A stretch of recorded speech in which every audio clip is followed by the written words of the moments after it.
working on every type of hair. So I came to understand every hair problem, every authenticity, every texture, every type of hair.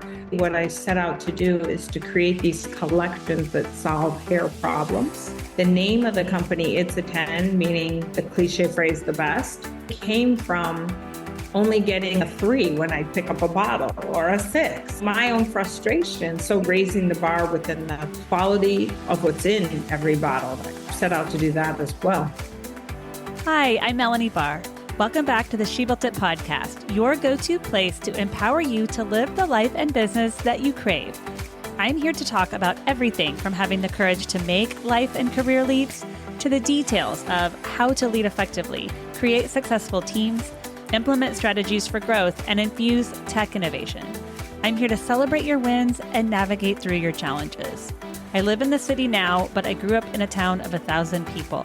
I've navigated major life leaps, a senior level corporate career, worked in professional sports, and now as a successful entrepreneur who loves business, technology, family, and making meaningful connections with you and the She Built It community. I also love a good workout and dose of self-care.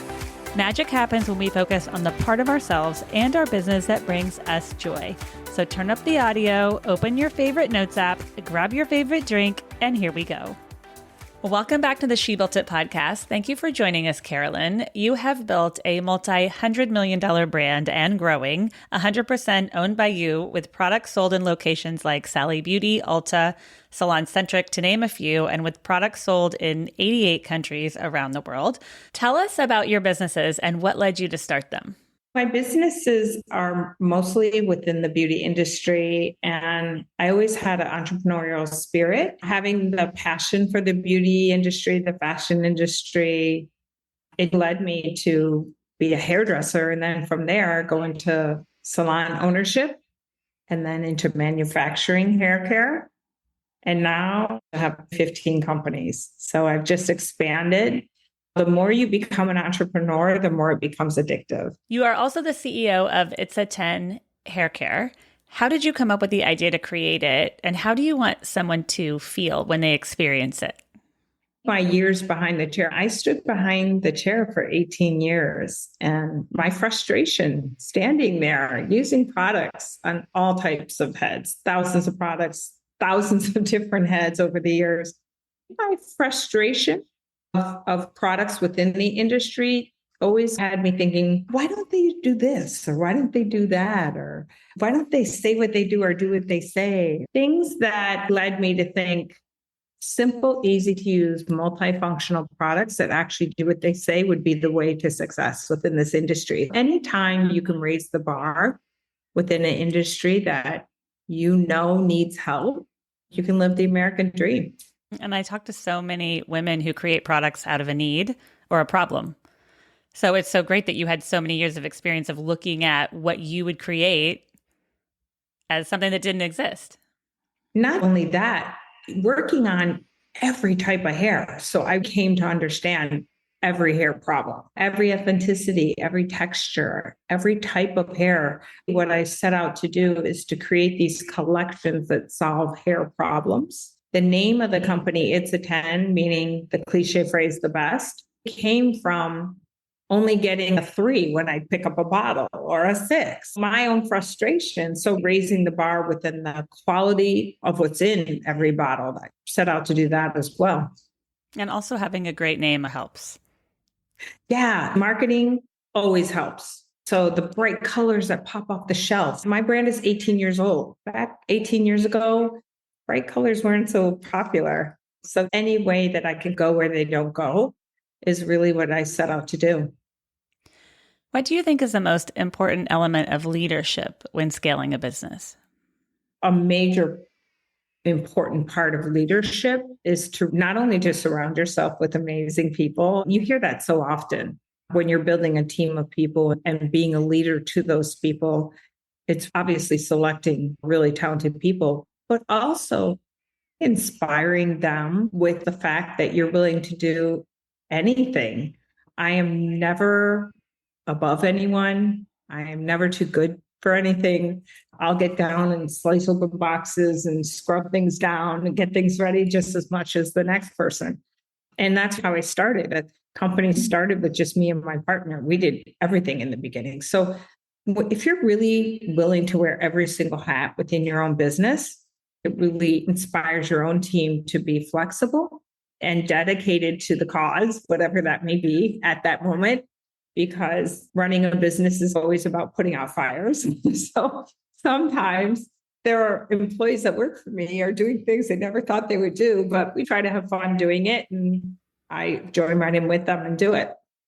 I think that's inspiring to them. Yeah. And when you understand all of the elements of the business, it seems like it's that much easier to know where you want it to go. It's very true. It actually allows you to sculpt it. It's almost a sculptor sculpting its clay. And really, like you said, when you know every single aspect of it, you aren't afraid of some of the little nuances that you might enter into at times. They don't paralyze you. That fear doesn't stop you. If anything, it's okay, how am I going to smooth this edge over? Or how am I going to get over that hump? That's really how you view it. Even if it's something you've never experienced before, you tend to find a way to really work through it. You mentioned being behind the chair and working on all different types of hair. How did that translate when you moved into the business world? Because you also mentioned always wanting to be in business. So that seemed like it would have been a perfect combination as you made the leap into becoming an entrepreneur. It's so important to really get the background. I was doing hair. I went to college by night and I studied business. I didn't fully graduate, but those courses were important. Business law, marketing, accounting. Those are the foundation of how to run a business. And then I had a hair salon. So that was an amazing lesson. I had 22 employees and I ran that business by myself. It was a huge challenge. Every little bit of experience you can get along the way to know how to actually wear those different hats. I'm not an accountant, but I understand a balance sheet, a P&L. I did my own taxes. So doing your own taxes is a great way to know about business.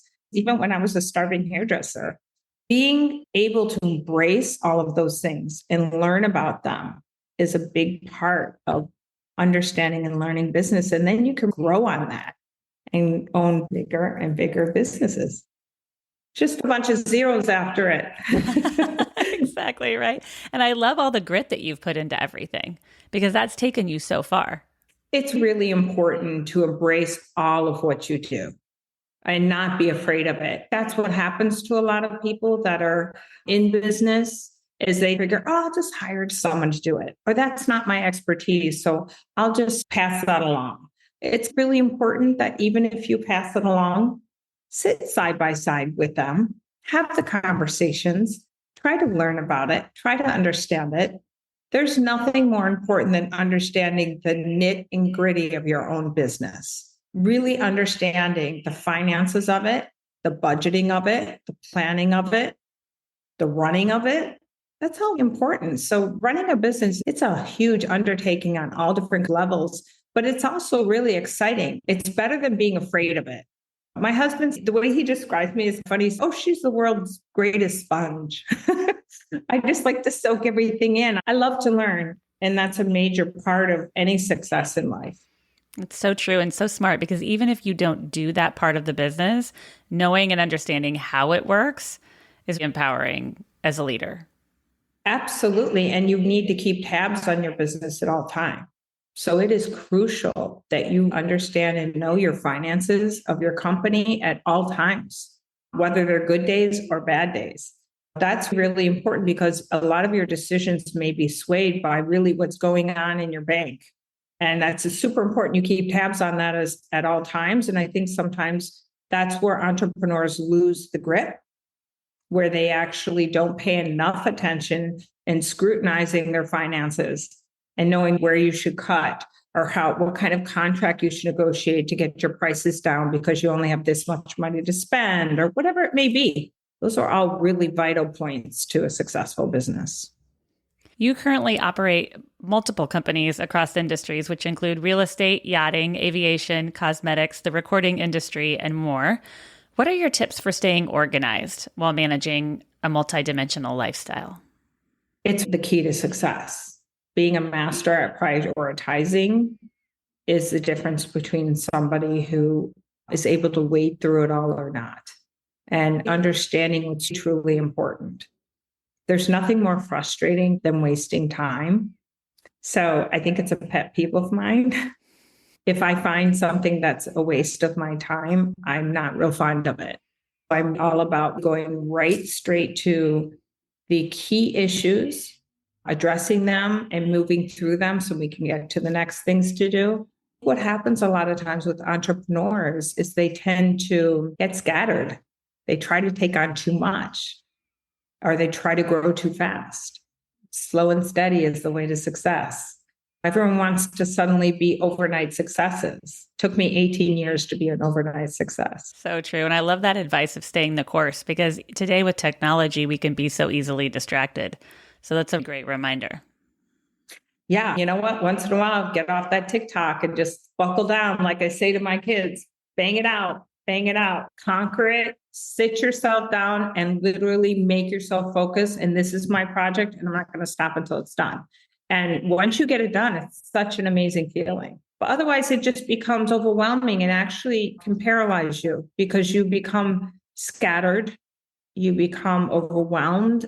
You feel like you have too much on your plate. It agitates you. And then your mind is in focus. Sometimes it happens to me.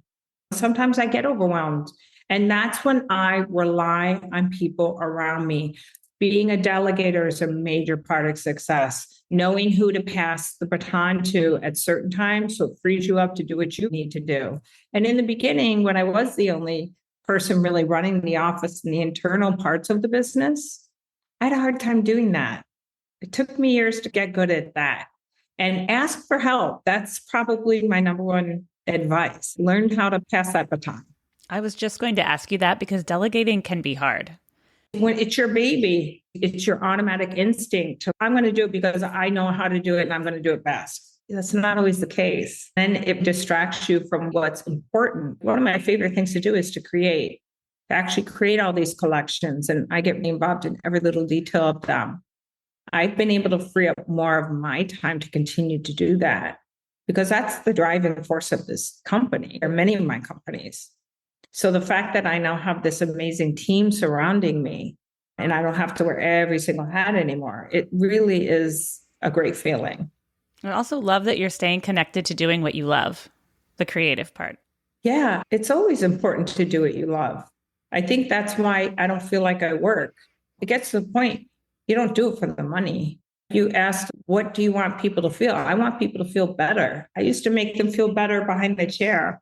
I used to see their souls light up when I would give them a new style or a new look or do their hair for them.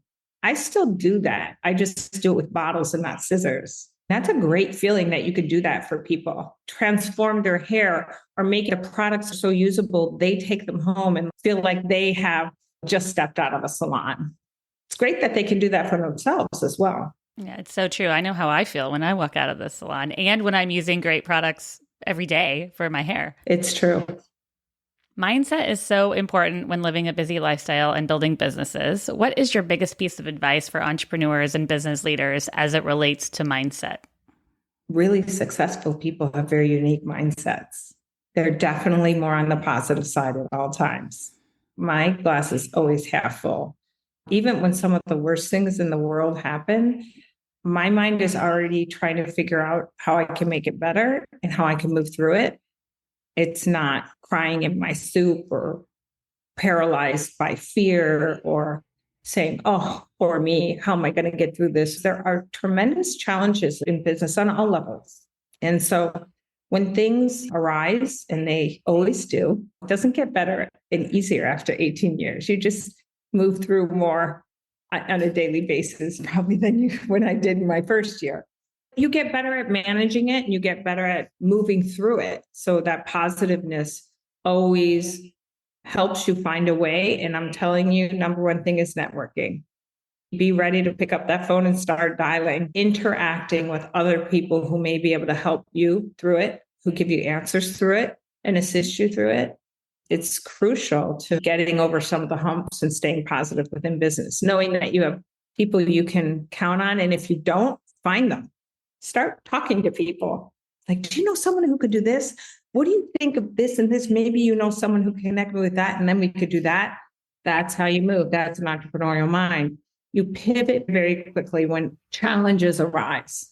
It's so true. And you can't wallow in it when you have people depending on you. You have to find a way to be positive. And I love that you say have a positive attitude, because that's what's going to move you forward. I think sometimes even employees or people you work with get crushed by certain things that happen. So how are you going to help pick them up so you can move through it together? I think one of the worst things you ever see within companies is bosses that are nasty, or bosses that are demeaning, or bosses that are belittling, or when mistakes are made. Instead of moving through it and figuring out how we move past it, they badger people or belittle them or treat them poorly because of it. It's not something I'm a fan of. As you go through business in years, you start getting the feeling when you should move past someone. No one is perfect. And then some people just don't fit the environment anymore. And that's when you part your ways. How do you maintain a successful, sustainable company culture? What do you look for when you're hiring team members? I think we were taught to mainly look for brains, experience, but there's so much more than that I look for in people today. I look for people that are the type of personalities that they themselves like to raise the bar, even within their own lives. That's a prime example to me of somebody that's going to be really good fit for my culture, because the people that are working within my team are not real average, just let me do barely enough kind of people. I only have 17 employees in my huge company. So the people that work with me are really dedicated, and they get excited about the entrepreneurial spirit of my company. It's unique. It's a unique environment. We're not corporate America where you just punch your time clock in and then going home. We have exciting days. We are working on this company and then that company and creating content and having Fat Joe in our office. We have a unique environment. The beauty industry is an incredible industry. You want people that fit well with that can move with it and have fun with it. You meet them. If they're a little bit above, maybe it's the way they present themselves. I recently had someone I added to my team. She's really into working out. That's the kind of person that takes the time to go above and beyond. And those days when you don't really want to do certain things, you do it for the betterment of yourself. Hooray, that's my kind of team player. If you're doing it for yourself, you can imagine the other aspects of their lives they're doing it for. And you mentioned Fat Joe. Tell us about your hair care lines. We recently launched a men's beard and hair coloring. It's super cool, super fun. We have famous, amazing men on the front covers. So we're bringing a new spin to that category. It's not your grandpa's or your father's men's box color anymore. We've created amazing formulas that are Italian, professional grade formulas that have soothing ingredients in them, natural ingredients, so people don't get hypersensitive to it. Anytime you can bring a different twist to the industry, raising the bar within a sector, it's a great thing. I cannot tell you how many men already have said, I'm so glad I don't have to buy that other stuff anymore. We're in barbers, the professional sector, as well as at-home use. So we're getting a great response. Sally Beauty is where we currently launched it. We have an exclusive with them the first few months, and they can't keep it on the shelf. They're beyond thrilled. And men should be pampered and have that fun ability too. Yeah. It's always about women and us looking younger and us looking better. It's time the men feel that way too. That's why we named it Rewind It 10. They too can look 10 years younger instantly. It's easy to apply. It's easy for them to do. And so many of them are like, wow, I wish I knew about this a few years ago. I love that. Staying the course to create, grow, and acquire all of your businesses at times could not have been easy. As a business leader, what is your advice for how to stay the course and move through challenges as they arise? Staying the course, what we were talking about earlier, it's about being very dedicated to your cause, whatever that may be at the moment. And it shifts. Different sectors within your companies that you have to suddenly be focused on. So suddenly, you know what? Today's an accounting and attorney day. This may not be your funnest day, but you need to make sure that you get in there and you tackle the parts of your business that's crucial to keep it running. It's not always fun and games. Staying the course is really having the overall vision and picture of what you want to see. And that also means projections for your business, projections for what you want to create, what you want to bring to market, how you want to bring it to market. And this is in every industry. My husband and I are both serial entrepreneurs, and he's been in everything from restaurants to he has an MMA promotion. He has a dog breeding company that he ships dogs all over the world. I love to watch Shark Tank, and I always look at all the businesses they're in. That's what we do. We literally just apply what we know to many different types of venues and staying the course on bringing your vision to life. And whatever it takes to do that, you do.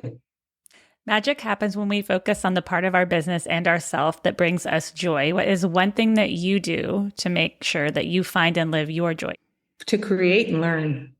That's my joy. And of course, be with my family. My success and my passion in life, as far as my work, is about creating and learning while I'm doing it. I love to learn. Thank you so much for joining us today. Please tell us how and where we can find you and all of your fun products. It's at 10haircare.com is the main website. You can link into all of the products through that particular website. I have a makeup line called Be a 10. We have hair extensions, which are extensions 10, and it's a 10 hair care. Thank you for joining us today. I'd love to hear from you. Reach out to me at hello@shebuiltit.com on our She Built It website or at She Built It on social. Thank you to my editor, Rich Streffolino, who always makes us sound good. Until next time, let nothing stop you from experiencing the life and business that you crave.